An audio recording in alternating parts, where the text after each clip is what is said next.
3월 31일 말씀 묵상하겠습니다. 함께 기도하겠습니다. 하나님, 우리가 하나님의 말씀을 기준으로 무엇이 옳은지, 무엇이 그른지, 무엇이 진리이고 무엇이 거짓인지 분별하며 살기를 원합니다. 하나님의 관점으로 보게 하시고 하나님의 기준으로 생각하여 올바른 판단을 할 수 있는 분별력을 갖게 하여 주시옵소서. 예수님 이름으로 기도했습니다. 아멘. 오늘의 말씀은 누가복음 23장 1절에서 12절까지의 말씀입니다. 말씀을 함께 살펴보시기 전에 개인적으로 말씀을 꼭 읽으시고 묵상하는 시간 가지시기 바랍니다. 23장 1절입니다. 무리가 다 일어나 예수를 빌라도에게로 끌고 가서 고발하여 이르되 우리가 이 사람을 보매 우리 백성을 미혹하고 가이사에게 세금 바치는 것을 금하며 자칭 왕 그리스도라 하더이다 하니 라는 말씀으로 시작하고 있습니다. 여러분, 이 당시에 이스라엘은 로마의 지배를 받고 있었습니다. 그리고 로마의 황제였던 시저 가이사라고 하죠. 이 가이사는 모든 곳을 다스리는 황제로 인정해야만 했습니다. 그래서 이 가이사가 왕이고 가이사가 황제인데도 불구하고 누군가 스스로를 왕이라고 하면은 그것은 로마에 대한 반역이라고 생각했던 거죠. 그리고 이 당시에 이스라엘 로마가 다스렸기 때문에 로마에서 파견된 총독 빌라도가 이 지역을 다스리고 있었던 거죠.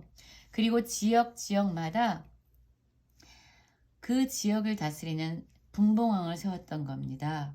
그리고 이 당시에 헤롯은 갈릴리와 베레아 지역을 다스리는 그런 분봉왕이었습니다. 이 이스라엘 백성들은요, 예수님을 끌고 빌라도에게로 갑니다. 왜냐하면 이 당시에 십자가의 형을 판결하고 집행할 수 있는 권한이 로마에게 있었기 때문입니다. 이 무리들은요, 예수님을 십자가에 못 박아 죽이고 싶었던 겁니다. 여러분, 그런데 이 무리들은 어떤 사람들입니까? 우리가 다 알지만 이 무리는 물론 종교 지도자들에 의해서 충동되어진 사람들이기도 합니다. 그러나 동시에 이 무리 중에는요, 예수님께서 예루살렘으로 입성하실 때에 다윗의 자손이여 하면서 예수님을 환호했던 사람들입니다. 자신들의 문제가, 자신들의 고통이 예수로 말미암아 해결될 수 있다라고 생각하면서 어떤 군사적이고 정치적인 메시아를 기다렸던 사람들이죠.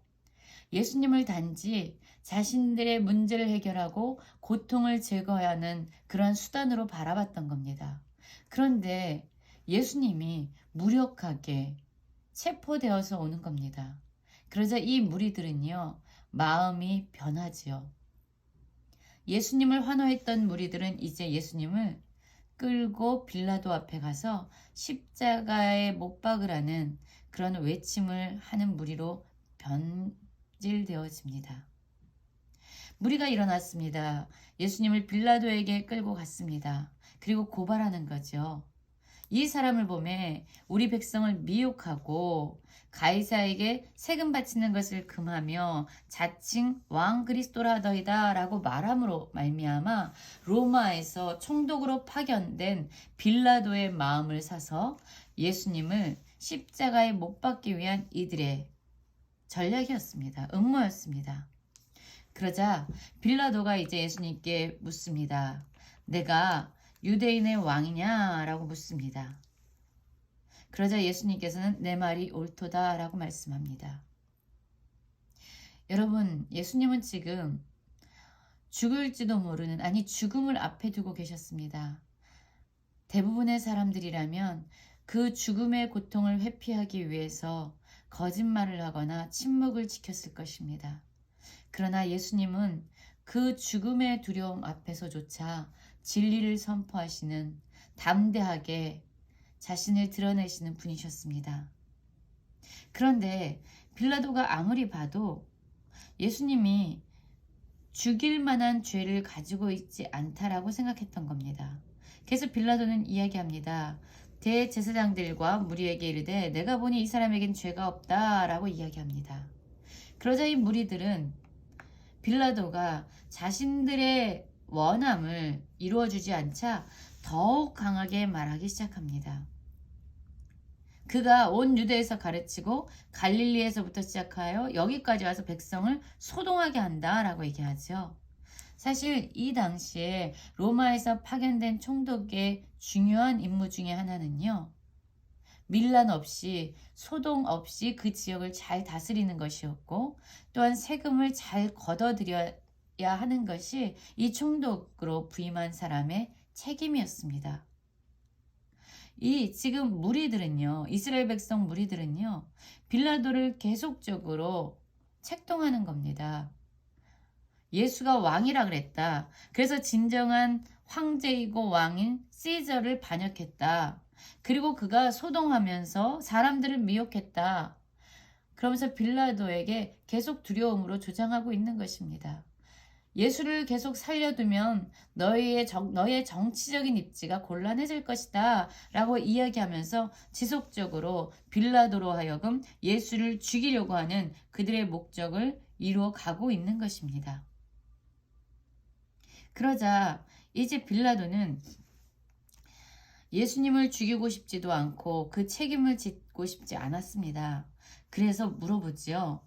빌라도가 듣고 그가 갈릴리 사람이냐라고 묻습니다. 이 당시에 갈릴리와 베레아 지역은 헤롯 안티파스에 의해서 다스려지고 있었죠.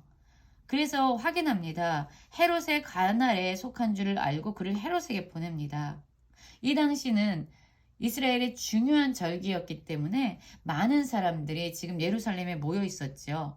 헤롯 역시 소란이 일어날까봐 예루살렘에 와 있었던 상황입니다. 빌라도는 이제 예수를 죽이려고 하는 그런 책임에서 벗어나기 위해서 헤롯에게 예수님을 보냅니다.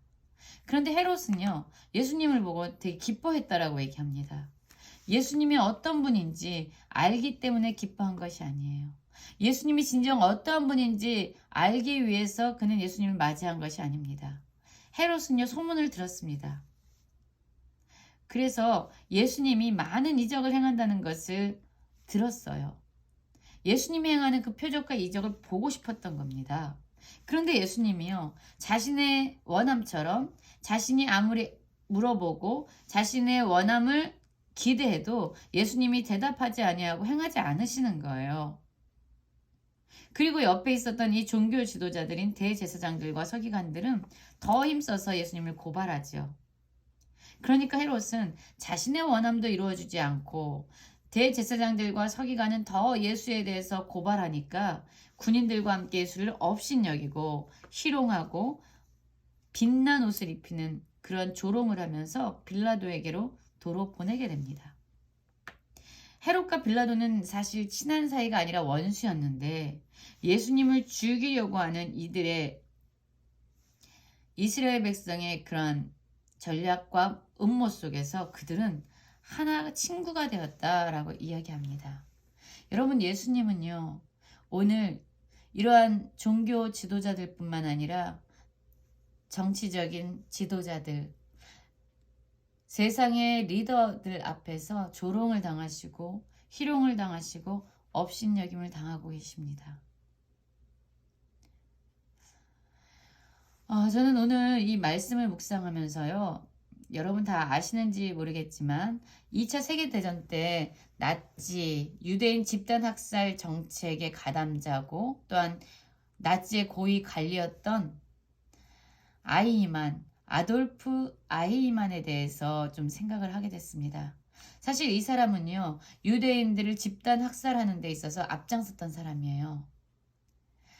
1946년에 포로 수용소에서 도망 나와서 58년도에 아르헨티나에 정착했는데 결국 60년이 돼서 다시 잡혀서 61년도 교수형에 처하게 됩니다. 그런데요, 이 사람을 사람들은 생각했어요. 엄청난 악마와 같은 존재일 것이다. 그가 피의 굶주린 완전히 악한 사람일 것이다 라고 생각했는데 그가 잡힐 때는 지극히 평범한 그냥 중년 아저씨였던 거죠. 그가 법정에 섰을 때 이야기합니다. 죄를 인정해라 라고 얘기했지만 그는 자신의 죄를 인정하지 않았어요. 그래서 엄청나게 몇 개월, 수개월에 걸쳐서 이 사람에 대한 재판이 진행됐습니다. 그는 얘기합니다. 나는 살면서 단 한 번도 법을 어긴 적이 없다. 나는 언제나 최선을 다했다. 나는 한 사람도 내 손으로 죽인 적이 없다.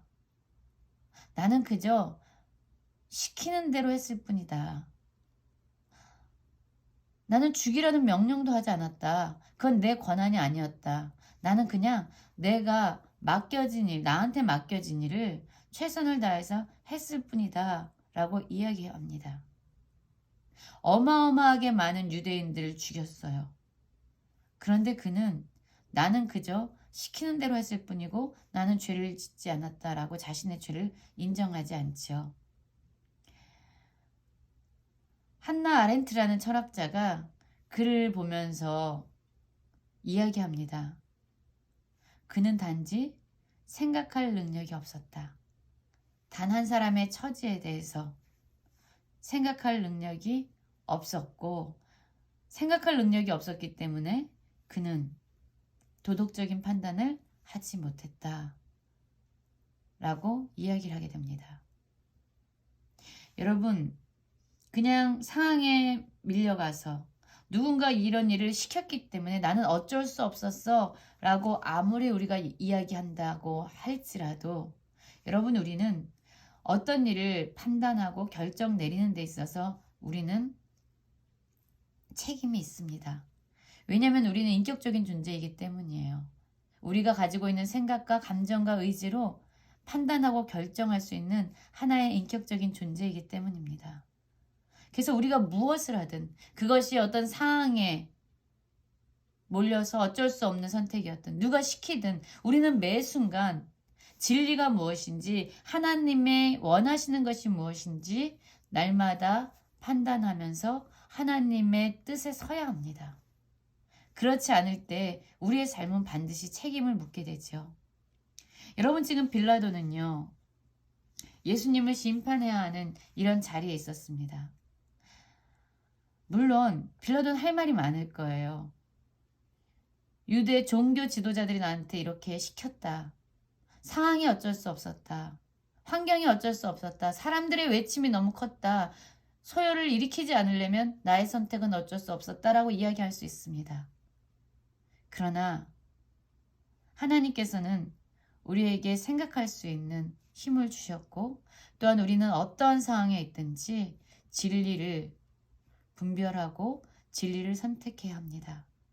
지금 무엇을 선택하고 계십니까? 예수님은 바로 이런 지도자였지만 생각하지 못하는, 판단하지 못하는 이런 무력한 지도자 앞에 서 계셨습니다. 오늘 하나님의 말씀을 기준으로 올바른 것을 생각하면서 판단하면서 우리에게 주신 하루를 최선을 다해서 살아갈 수 있는 모든 성도님들 되시기를 간절히 기도합니다.